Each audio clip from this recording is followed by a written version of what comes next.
Dear students, सभी के लिए एक बहुत इंपॉर्टेंट इन्फॉर्मेशन है। वो इन्फॉर्मेशन ये है कि अभी एग्जामिनेशन एक ही क्योंकि ऑनलाइन होने हैं। और ऑनलाइन एग्जाम होने से पहले सभी को अपने ईआरपी पोर्टल पे जो अपनी ईमेल आईडी और फ़ोन नंबर दिया हुआ है उस पर एकेटीयू सबको एक आईडी और पासवर्ड भेजेगी। आईडी और पासवर्ड से आपको जो है 12 तारीख से पहले 12 जुलाई से पहले पहले आपको अपना रजिस्ट्रेशन करना है। और रजिस्ट्रेशन करने के बाद ही आप एग्ज़ाम देने के लिए एलिजिबल हो पाएंगे। अगर आप रजिस्ट्रेशन नहीं करते हैं तो आपका एग्ज़ाम नहीं हो पाएगा। तो इस केस में आपको क्या करना है कि 9 जुलाई टू 11 9 जुलाई से 11 जुलाई के बीच में आपको अपने जो ईआरपी पर अपना मोबाइल नंबर और जो आपने अपना ईमेल आईडी दिया हुआ है उसको चेक कर लें और देख लें कि वो एक्टिव है कि नहीं है। और अगर वो एक्टिव नहीं है तो उसको आप जो है उसको अपडेट कर लें। ठीक है, अपना नया ईमेल आईडी या जो नया मोबाइल नंबर जो एक्टिव है वो उसमें आपको अपडेट कर लें। अगर ये अपडेट नहीं होता है तो आपके पास एक ही का आईडी और पासवर्ड नहीं पहुंच पाएगा। और इसके लिए कुछ एकेटिव ने कुछ गाइडलाइंस भी दी हैं ऑनलाइन एग्जाम के लिए। हम इनको वन बाय वन देख लेते हैं।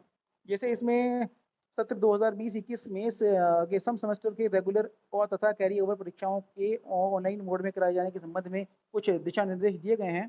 पहले आपको बता दिया गया है कि जो एग्ज़ाम होने हैं वो जो स्टूडेंट्स हैं वो घर से बैठकर भी उन एग्ज़ाम को दे सकते हैं। घर से बैठ कर के या किसी साइबर कैफ़े से या किसी अपने कॉलेज में जाकर के अपने जो कंप्यूटर पे अपना जो सिस्टम है वहाँ पे एग्ज़ाम को दे सकते हैं।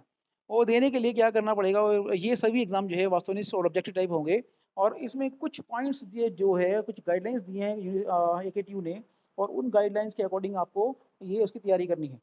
हम वन बाई वन इनकी गाइडलाइंस को एक बार देख लेते हैं। जैसे फर्स्ट वन है इसमें, अगर छात्र के पास जो है इंटरनेट की सुविधा नहीं है तो परीक्षा प्रारंभ होने से पहले छात्र को इंटरनेट की सुविधा अवेल करनी है। किसी तरीके से अपनी इंटरनेट की सुविधा को अवेल करना है।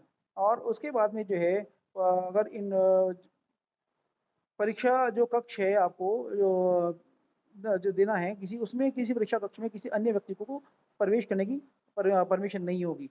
और उसमें जो है ये परीक्षा जो होगी वो प्रोक्टर्ड होगी। इसमें जो इन्विजिलेटर्स हैं उनको चेक भी करेंगे। जो आप एग्जाम दे रहे हैं उनको जो है उनको इन्विजिलेट भी किया जाएगा। दूसरा इसमें क्या है कि जो रूम जिस रूम में आप परीक्षा दे रहे हैं उस रूम में जो है इतनी लाइट होनी चाहिए कि वो बहुत क्लियरली विजिबल हो, जो डे लाइट के जैसे हो कम से कम। अगर उसमें ये भी दिया हुआ है कि अगर लाइट जो उसमें कम है तो उसका जो लाइट का जो स्रोत है, प्रकाश का जो स्रोत है बिल्कुल आपके पीछे नहीं होना चाहिए बल्कि आगे होना चाहिए, जिससे कि आपका जो फोटो है वो क्लियर आए। फोटो अगर क्लियर नहीं होगा तो अगर आपका फोटो को अगर एक वेरीफाई नहीं कर पाएगी तो आप एग्जाम देने में जो है सफल नहीं हो पाएंगे। इसके बाद में कुछ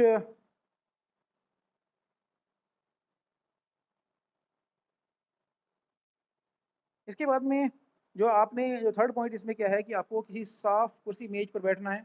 और आपकी डेस्क पर कोई बुक कोई कॉपी कोई भी जो है अनऑथराइज्ड मटेरियल आपका जो है नहीं होना चाहिए।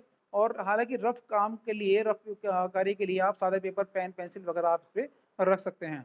और अपनी डेस्क की जो स्थिति को प्रॉक्टर अवलोकन हेतु जो है वो कह सकता है। आप जो भी प्रॉक्टर आपको चेक कर रहा है, जो इन्विजिलेटर है, अगर आपको डायरेक्ट करके आपसे पूछ सकता है कि आप अपने कैमरे को अपने मोबाइल को अपने टेबल की तरफ वीक कीजिए, जिससे कि आपकी जो स्थिति है वो क्लियर हो सके कि आपके पास कोई भी अनफेयर मीन्स या कोई ऐसा मटेरियल नहीं है जिससे कि आप नकल कर सकें।